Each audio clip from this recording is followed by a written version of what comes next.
Hi, do you have one of those days ahead that you know is going to be a busy day? Like you have to have a lot of energy, you have to have a lot of focus, and you have to have a lot of strength. Just one of those days. You looked at your calendar and you said, oh my gosh, I hope I make it through this day. Well, this practice is going to help you. Get ready. So let's begin just by bringing our focus here to the mat. It's going to be a short little practice all about your strength and your endurance and your stability for the day ahead, okay? So bringing your hands to your heart, a little gentle bow of your head, a little softness to the eyes, and just taking a few deep breaths, breathing in that beautiful energy around you, bringing that inside of you, filling up your tank for today.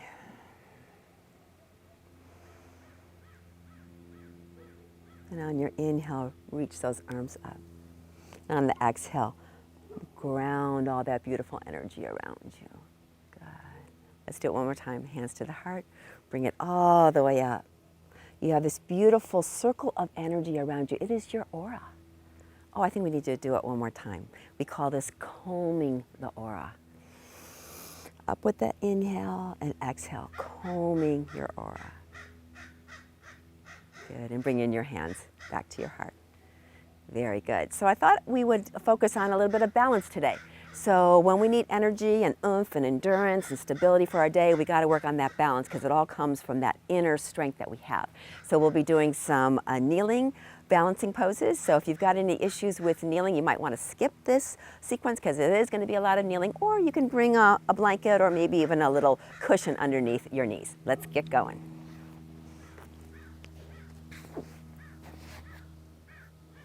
So bring yourself to hands and knees. We call this stable table. So this is our first actual stability pose, right? So we want to have the fingers spread wide because we're bearing weight. We want to protect those shoulders. The knees are hip width apart and your back is flat and your belly is engaged. It's like this pulling up strength in your lower belly button area. So finding that, and if someone were to come and sit on your back, you would not cave in like that. You would be strong and sturdy. That's how I want you to feel. Very good. So once you have that sensation, I want you to take that right foot and extend it all the way back, still keeping that engagement in the belly and the core. Good. And then coming back, and then we'll do that to the left. So the toes are facing the floor. Good, and come back to the center.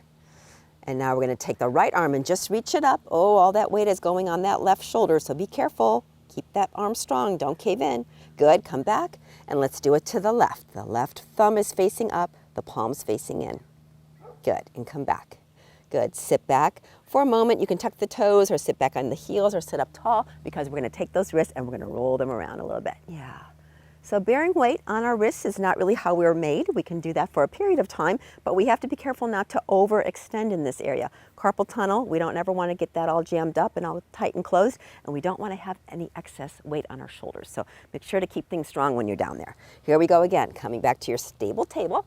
We're going to take the right foot back, kneecap facing the floor, toes facing the floor, and now your left arm's going to come out in front. I want you to keep your neck long, which means you're looking down, perhaps an inch or two in front of those fingertips in the center, and just hold. Now there might be a little bit of quivering, and that's all good because that means we're building focus and strength right now. And then release it. Let's go the other side. So the left foot's going to lift up, knee is straight, toes pointing down, right arm's going to reach. Now what's going on with that left shoulder? Don't be caving into that shoulder. Pull up. Draw your shoulder blades together to strengthen the back and the shoulder girdle. You got it. Good, and then bring it all the way back down. Now let's do a couple rounds of cat-cow. So on your inhale, we're going to arch the back and lift the head. And on the exhale, we're going to round and we're going to tuck. And then inhale, arch, and exhale, round. Good, and last time, inhale, arch, exhale, round, and let's add a little wag the tail. So the hips go towards the left and the head goes to the right, looking behind you, back to the center, and then the opposite way. To the center, and just a little wagging of the tail, stretching out the outer hips, the lower back. Good, come back, a couple of cat-cows. We'll get you back into that neutral setting. And we're gonna add to our balance. Good, so coming back, flat back, strong core, right foot lifts up, left arm out in front. Remember, thumb facing up, hold that. Now we know that the core is our place of inner strength. We're going to work that core a little bit. So take a breath. Exhale, bring your left elbow towards your right knee and try to do a little crunch there in the middle. Good. So we're going to inhale out, exhale, crunch, inhale out, exhale, crunch. And then the last time, the fourth time, we're actually going to hold that crunch because there's so much strength in that crunch. 4, 3, 2, 1. Open up wide. Good. Bring it all the way down. Good. Here we go. Other side. Left foot up. Remember, toes face the floor. Right hand up. Thumb is facing up. Take a breath. Inhale. Exhale. We'll do that crisscross crunch. Inhale. Lengthen. Exhale. Tuck and round. 2 more. You can do it. Inhale. Exhale, crunch. This time we're going to hold it, so straighten it out. Come back in for that crunch, and then we're going to hold it for 4, 3, 2, 1. Lift it all the way up. And when you come back to that stable table, let's take a little pause in our child's pose. So big toes touch, knees wide, arms reach out in front. But of course, I know your wrists are feeling it like mine are. So take those fingers and roll those fingers and wrists around. Just get any release for any tension that you feel. Good. Come all the way back up. One more pose here for our stability and our strength. We're going to do an arm balance. We can do it. So take that right leg all the way up and out. Do a couple hip circles because we are going to be working that hip joint a little bit, and go the other way. So we're just going to warm it up a little, and maybe a couple out and in as we go. Good. Next time that leg is out to the right, we're going to plant it on the floor. Good. Now look at your left hand. I want you to move it a little bit so it's kind of right there underneath your nose, right underneath your shoulder. And then we're going to take that right hand and bring it to the right shoulder and turn your body sideways. You got it. Now if you can, that right arm is going to reach all the way up to the sky, maybe even looking up. You are balancing on the strong left arm. Good. Bring it all the way back down and bring that knee back in. And we'll go to the other side. So lift the left knee up. Bend the knee, take it out, and do a couple hip circles one direction. How is your belly feeling right now? Do you feel that drawing up in the belly button area? Because you are a 3-legged animal right now. Good, and we'll go out and in a couple times.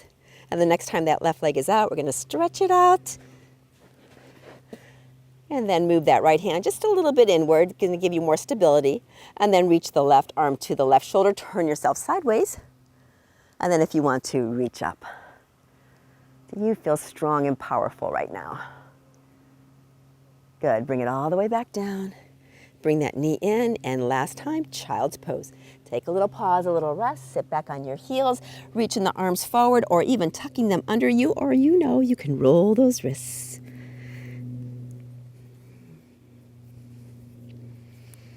And then once you make your way back to a table, let's come all the way back to seated. If you've got a little cushion, which I use all the time when I sit, because I have very tight hips, it makes things much more comfortable.